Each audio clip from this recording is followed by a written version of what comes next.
नमस्कार मंडळी, आज आपण केस गळती, त्वचा रोग तसेच हृदयरोग, लठ्ठपणा अशा अनेक आजारांवर उपयोगी अशी ही बहुगुणी जवसाची चटणी बनवणार आहोत.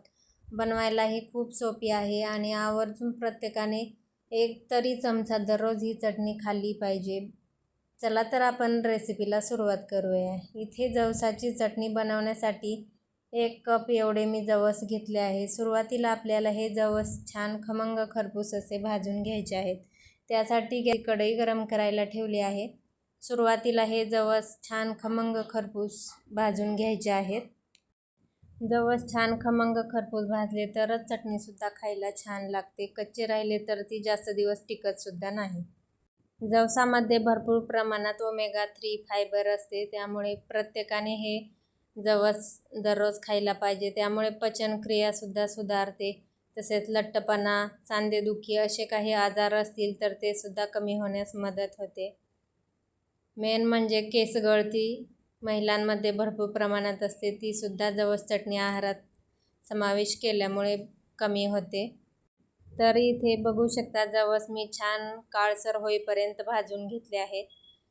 असे तडतड उडेपर्यंत आपल्याला ते खमंग असे भाजून घ्यायचे आहेत आणि नंतर हे प्लेटमध्ये थंड करायला काढून घ्यायचे आहेत.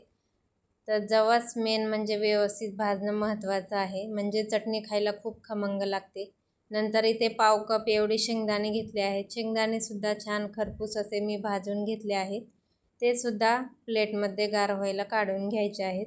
नंतर इथे खोबरं मी थोडंसं किसून घेतलं आहे, ते सुद्धा अर्धा कप आहे. ते सुद्धा छान भाजून घ्यायचं आहे. सगळे जिन्नस आपल्याला कोरडेच भाजून घ्यायचे आहेत. नंतर इथे कढीपत्ता घेतला आहे. कढीपत्तासुद्धा केसांसाठी खूप फायदेशीर असतो, त्यामुळे जवसाच्या चटणीमध्ये आवर्जून घाला.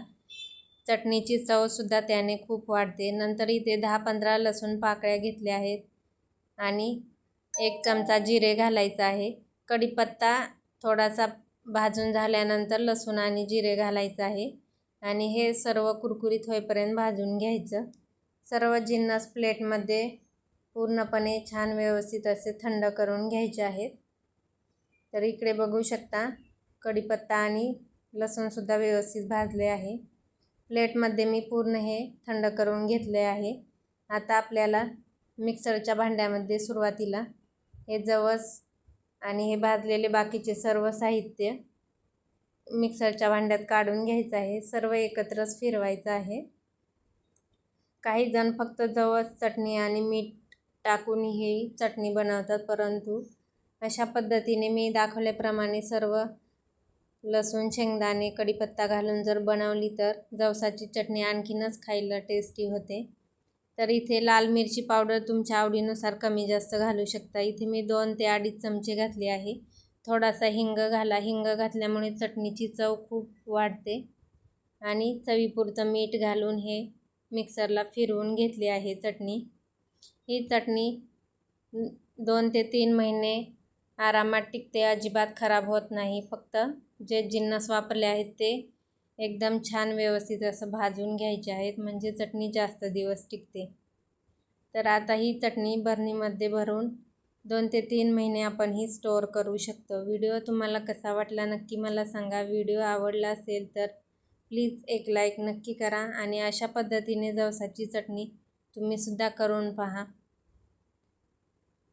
घरात भाजी जरी नसेल तरी नुसत्या चटणीसोबत सुद्धा आपण 1-2 चपाती आरामात खाऊ शकतो, एवढी टेस्टी लागते. व्हिडिओ आवडल्यास लाईक करा, शेअर करा, चॅनेलला सबस्क्राईब करा. धन्यवाद.